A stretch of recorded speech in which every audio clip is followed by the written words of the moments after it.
వీక్షకులకు స్వాగతం, నమస్కారం. కోర్టులనే మోసం చేసి దొంగ ఫోన్ నెంబర్ ఇచ్చి లండన్ పారిపోయిన జగన్మోహన్ రెడ్డికి సిబిఐ షాక్ ఇవ్వనుందా అంటే అవుననే అంటున్నారు రాజకీయ విశ్లేషకులు. వైఎస్ఆర్ కాంగ్రెస్ పార్టీ అధ్యక్షుడు జగన్మోహన్ రెడ్డి, ఆయనకి కోర్టులన్నా చట్టాలన్నా విలువ లేదు, గౌరవించే పరిస్థితి లేదు.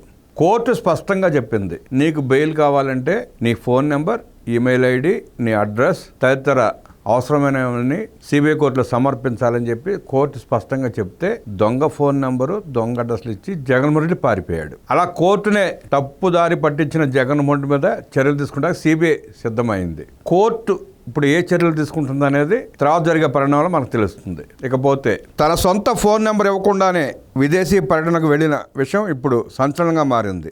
జగన్ రెడ్డి ఇటీవల ఐరోపా వెళ్లబోయే ముందు సిబిఐకి తన నెంబర్ కాకుండా మరొకరిది ఇచ్చాడని, ఈ నేపథ్యంలో ఆ పర్యటన అనుమతిని రద్దు చేయాలంటూ సిబిఐ కోర్టును అధికారులు ఆశ్రయించారు. ఈ నెల 1 నుంచి 30వ తేదీ మధ్య 15 రోజుల పాటు ఐరోపా పర్యటనకు వెళ్తున్నానని, అందుకు అనుమతించాలంటూ సిబిఐ కోర్టులో జగన్ రెడ్డి పిటిషన్ వేసిన సంగతి తెలిసిందే. అయితే విదేశీ పర్యటనకు వెళ్లే ముందు తన ఫోన్ నెంబర్, ఈమెయిల్ ఐడి సహా పర్యటన వివరాలను సమర్పించాలనే షరతులు విధిస్తూ సిబిఐ కోర్టు అనుమతి మంజూరు చేసింది. ఈ మేరకు జగన్ రెడ్డి ఇచ్చిన ఫోన్ నెంబర్ తనది కాదని సిబిఐ పరిశీలనలో తేలింది.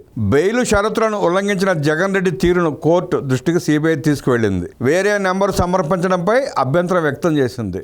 ఆయన పర్యటనకు ఇచ్చిన అనుమతిని రద్దుపరచాలంటూ హైదరాబాద్ సిబిఐ ప్రధాన న్యాయస్థానంలో సిబిఐ మెమో దాఖలు చేసింది. ఈ మెమోపై న్యాయమూర్తి డాక్టర్ టి రఘురామ్ ఇటీవల విచారణ చేపట్టారు. ఈ అంశంపై కోర్టు జగన్ న్యాయవాదికి నోటీసులు జారీ చేసింది. జగన్మోహన్ రెడ్డి కోర్టుని అసలు లెక్కలోకి తీసుకుంటున్న పరిస్థితులు కనిపించడం లేదు. కేసుల్లో విచారణకు హాజరు కాడు, నిబంధనలను ఏమాత్రం పట్టించుకోడు. అసలు ఆయన యూరోప్కు ఏ కారణంతో వెళ్ళాడో అక్కడే పనులు చక్కబెడుతున్నాడో అన్నది కూడా సస్పెన్స్గా మారింది.